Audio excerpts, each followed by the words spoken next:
Selamat pagi anak-anak dan para guru yang ada di SMP Kalam Kudus, Bali.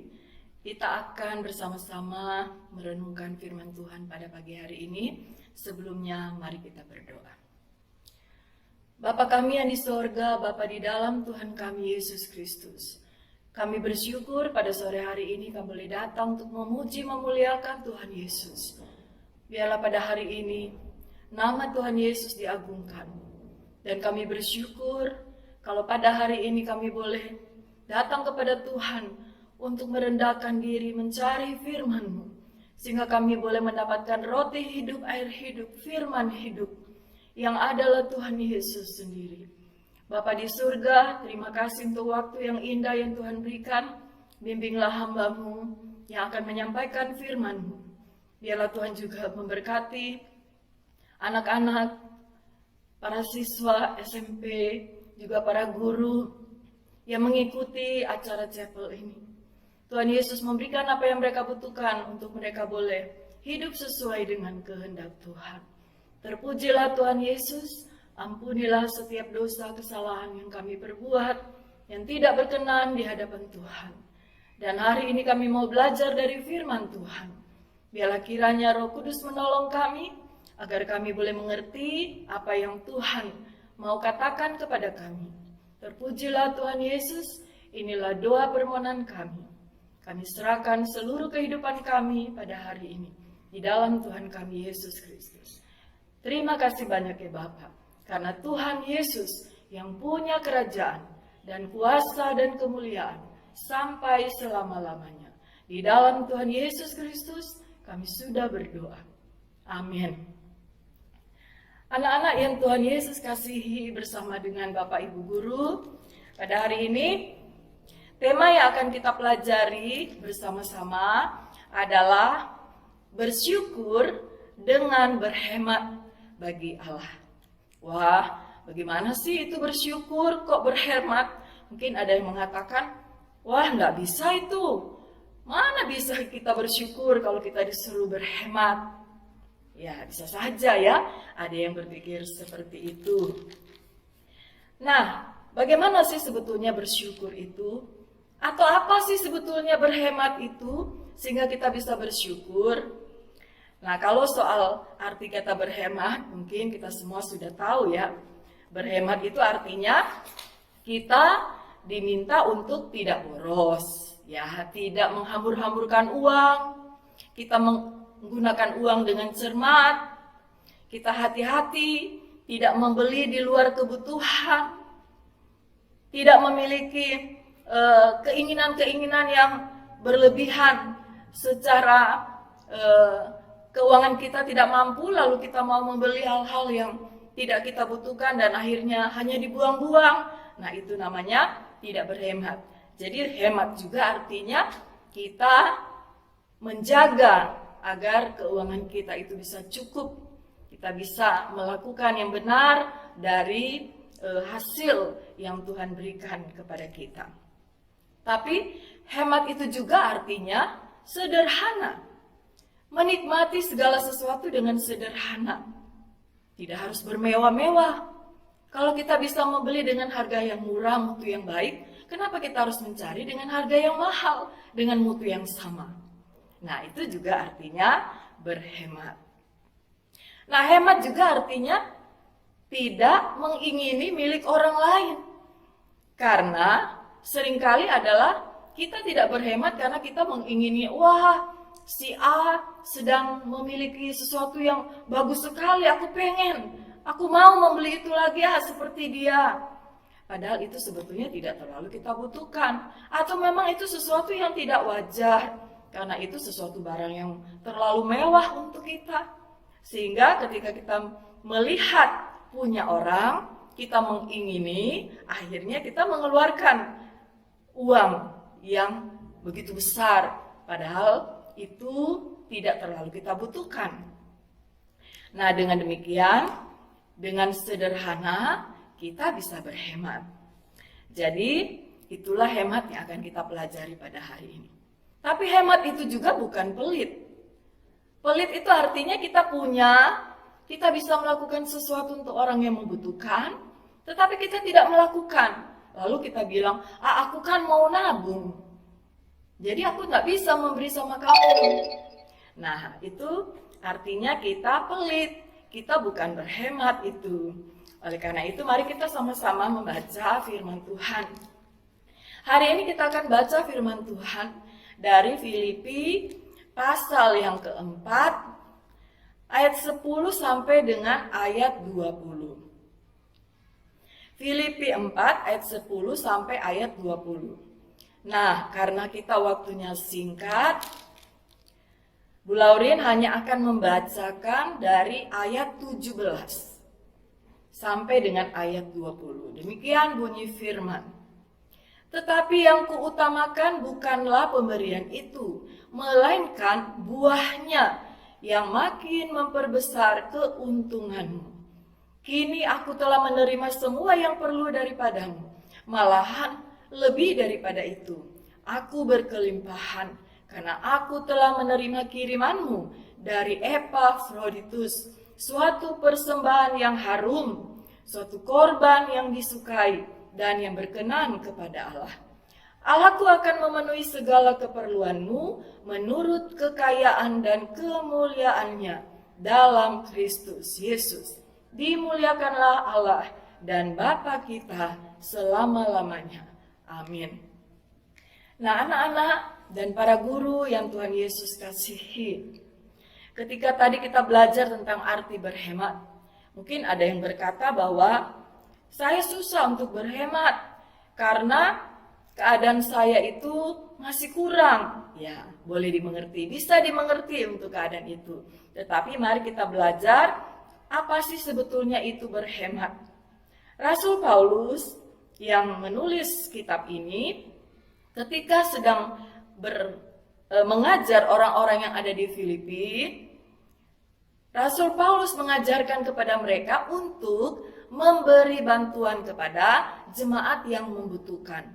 Apakah Rasul Paulus itu meminta-minta? Tidak. Rasul Paulus itu adalah rasul yang tidak suka pelayanannya itu dibiayai oleh orang lain.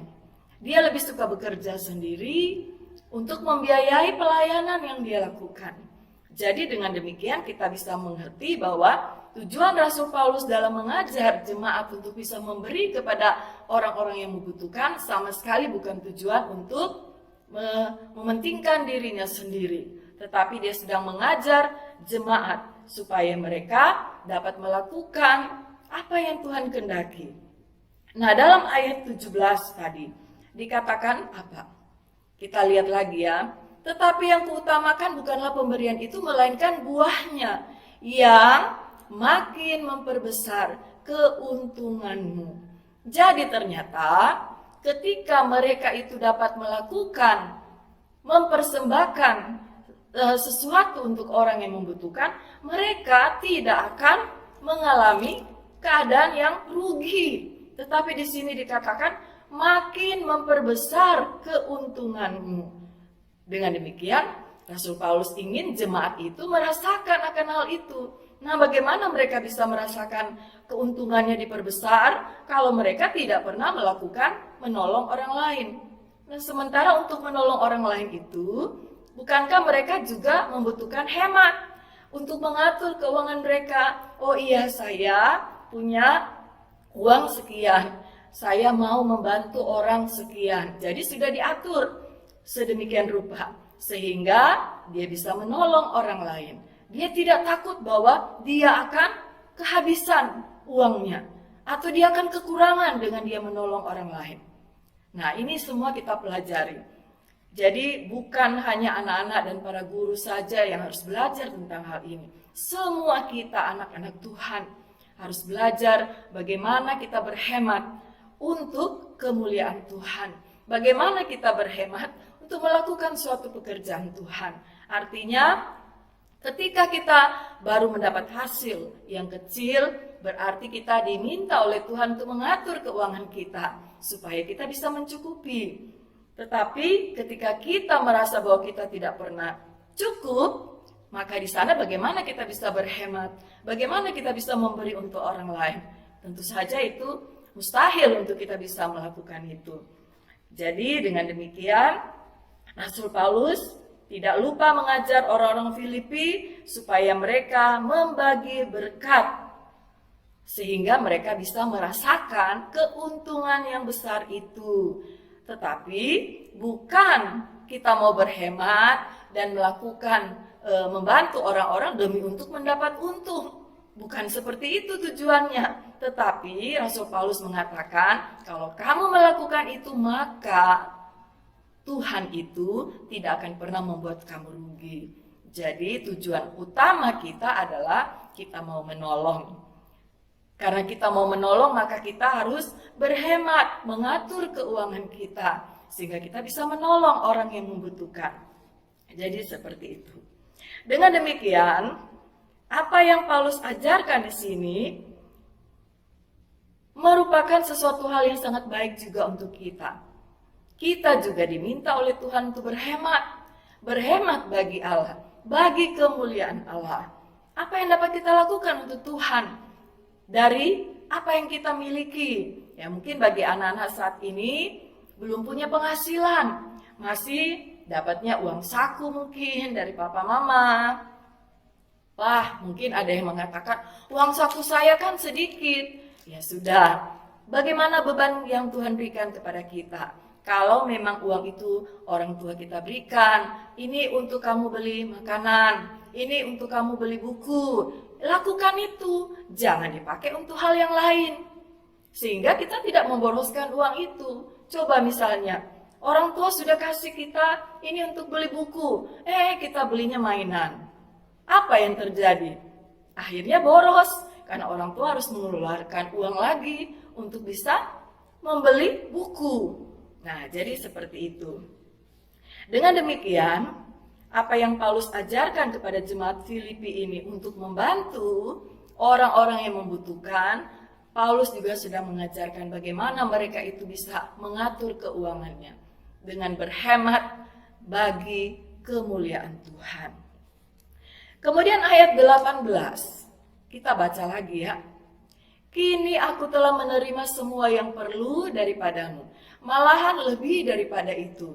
Aku berkelimpahan, karena aku telah menerima kirimanmu dari Epafroditus, suatu persembahan yang harum, suatu korban yang disukai, dan yang berkenan kepada Allah.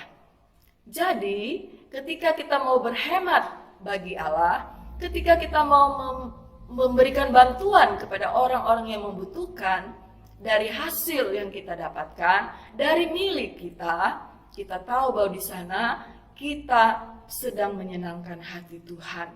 Dan dikatakan di sini bahwa itu merupakan suatu persembahan yang harum, yang menyenangkan Tuhan. Nah, kalau kita menyenangkan Tuhan, apakah itu berarti Tuhan tidak akan menyenangkan kita juga? Jadi ketika kita melakukan itu, maka Tuhan akan mengingat hal itu sebagai sebuah hal yang kita lakukan bagi kemuliaan Tuhan, dan pasti Tuhan juga akan memberkati kita, memberikan yang terbaik kepada kita. Itu seperti halnya dalam ayat 19, di mana Tuhan katakan, Rasul Paulus katakan, Allahku akan memenuhi segala keperluanmu menurut kekayaan dan kemuliaannya dalam Kristus Yesus. Jadi Tuhan akan memenuhi segala keperluan kita. Kita jangan khawatir ketika kita sedang melakukan apa yang menjadi beban kita di dalam kita memuliakan Tuhan, ketika kita mau memberikan kepada seseorang yang sedang membutuhkan, misalnya orang itu sedang lapar, dan kita bisa melakukan sesuatu bagi orang yang sedang lapar itu. Mungkin memberikan makanan kita sedikit untuk orang itu, atau kita punya sedikit uang, kita bisa bagikan untuk orang itu supaya dia tidak kelaparan. Itu salah satu contoh kecil yang bisa kita lakukan. Tetapi ada banyak contoh yang lain yang kita bisa lakukan di lingkungan kita, di lingkungan rumah kita. Bagaimana kita bisa berhemat? Berhemat air, berhemat listrik, itu juga berhemat. Jadi Kalau kita tidak gunakan listrik itu, dimatikanlah lampunya, matikan AC-nya, dan mainan kita mungkin, laptop, apalagi yang masih tertancap di listrik yang tidak digunakan, kipas angin mungkin, kita bisa copotkan tanpa harus menunggu orang lain. Jadi itu juga adalah berhemat. Air juga seperti itu. Kita bisa gunakan secara hemat, kita tidak buang-buang air. Ya maksudnya air di keran itu ya yang dibuang-buang, sudah penuh masih dibiarkan terus mengalir. Nah itu kan namanya airnya dibuang. Sehingga akhirnya membayar air menjadi lebih banyak dari yang seharusnya. Nah dengan demikian ketika kita tahu apa yang Tuhan kehendaki bagi kita di dalam kehidupan kita supaya kita bersyukur, salah satunya adalah kita diminta untuk berhemat.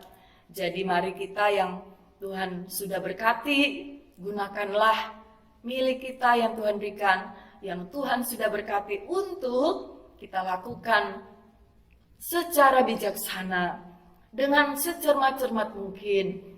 Apa yang perlu kita beli, kita boleh membelinya. Tetapi kalau itu tidak dibutuhkan, itu tidak terlalu penting, janganlah kita berusaha untuk membeli itu.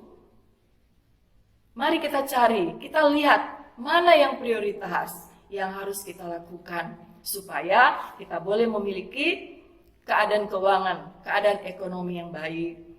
Walaupun sederhana, tetapi kita bisa mencukupi kebutuhan kita. Asal ada makanan dan pakaian, cukuplah, begitu kata firman. Jadi, mari kita berusaha untuk hidup sederhana, kita berhemat, karena itu yang Tuhan Yesus kehendaki. Tuhan sudah ajarkan kepada kita untuk kita senantiasa bersyukur. Kalau kita mau bersyukur, tapi kita tidak berhemat, nanti akhirnya yang ada adalah kita mengeluh, aduh uang saya habis, uang saya tidak cukup. Kita marah-marah, karena ketika kita minta uang kepada mama papa bilang, sudah kamu uangnya sudah diberikan. Enggak cukup mama, enggak cukup papa. Nah, jadi akhirnya yang terjadi bukan bersyukur, yang ada adalah mengeluh. Nah, jadi dengan demikian, mari kita belajar untuk mengatur apa yang Tuhan kehendaki dalam kehidupan kita. Jangan mengingini barang orang lain, walaupun kelihatannya itu bagus. Ya, biasanya memang kalau kita lihat barang orang itu lebih menarik daripada barang sendiri ya. Tapi Tuhan bilang itu tidak baik. Jangan mengingini barang orang. Sehingga dengan demikian kita bisa berhemat, kita juga bisa hidup sederhana, dan kita bisa menikmati. Kalau kita tidak biasa hidup dengan sederhana, ketika kita dipaksa untuk harus hidup sederhana, maka itu akan sangat sulit buat kita. Makanya walaupun kita punya uang yang banyak, kita punya segala sesuatu yang ada pada kita jaga. Supaya kalau bisa kita tidak membeli lagi dalam waktu yang cukup lama. Kita bisa jaga barang kita bisa mengatur keuangan kita. Sehingga pada akhirnya kita bisa menikmati kehidupan dengan penuh sukacita, dengan rasa syukur. Karena kita bisa mengatur keadaan keuangan kita. Dan yang paling penting adalah hemat itu bukan pelit.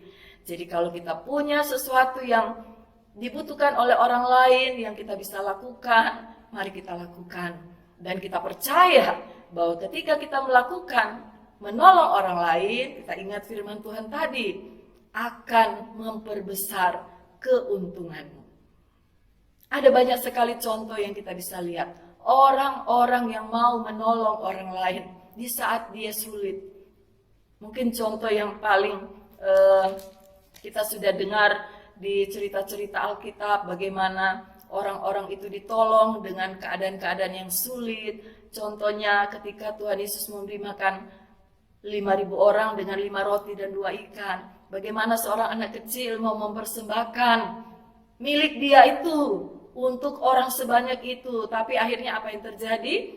Sedikit bisa merubah menjadi banyak, dan akhirnya semua tercukupi, anak itu juga tercukupi, dan bahkan sisanya itu begitu berlimpah. Nah, di situ kita belajar bahwa jangan takut untuk melakukan sesuatu bagi Tuhan. Apapun itu, mungkin bukan soal uang. Kita punya pikiran yang baik, ada kepintaran kita, kecerdasan kita yang kita bisa berikan untuk Tuhan, berikanlah itu. Ada tenaga kita yang kita bisa pakai untuk Tuhan, berikanlah itu.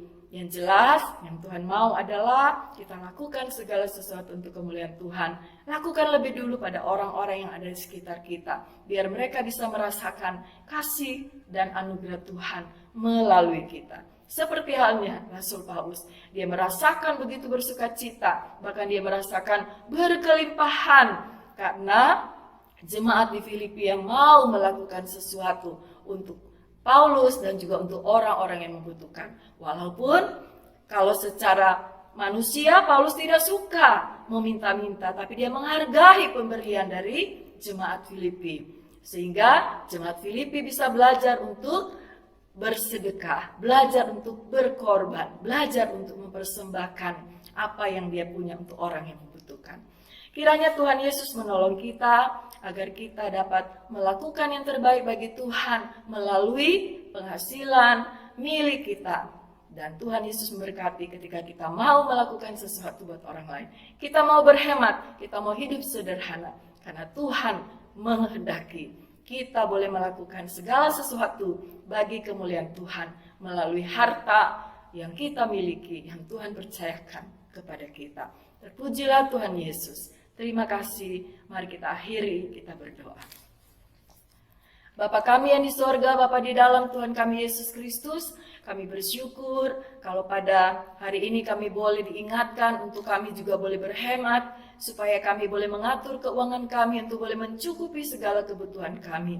Tapi juga Tuhan mengingatkan kami untuk dapat melakukan sesuatu buat orang-orang yang membutuhkan. Biarlah kami tidak merasa rugi Tuhan ketika kami diberikan beban untuk menolong orang lain. Karena kami percaya sesuai dengan janji Tuhan, Tuhan yang akan memberkati kita, bahkan akan memperbesar keuntungan kami. Bapa di surga, terima kasih. Biarlah apa yang kami perbuat pada setiap hari dalam hidup kami adalah semua untuk kemuliaan bagi Tuhan Yesus. Terpujilah Tuhan Yesus dan ampunilah kami akan segala dosa kesalahan kami. Karena kami tahu betapa banyak kesalahan kami. Tapi kami percaya Tuhan Yesus Allah kami yang sudah memberkati kami, sudah mengampuni kami. Sehingga kami juga mau mengampuni orang-orang yang bersalah pada kami. Jauhkan kami dari segala godaan cobaan iblis yang mau membuat kami tidak berhemat, yang mau membuat kami tidak mau mencukupi dengan apa yang ada. Membuat kami mau mengingini barang orang lain. Tapi kami percaya Allah Roh Kudus ada dalam kami yang menjaga melindungi kami. Sehingga kami mau melakukan hanya yang berkenan di hadapan Tuhan. Terpujilah Tuhan Yesus.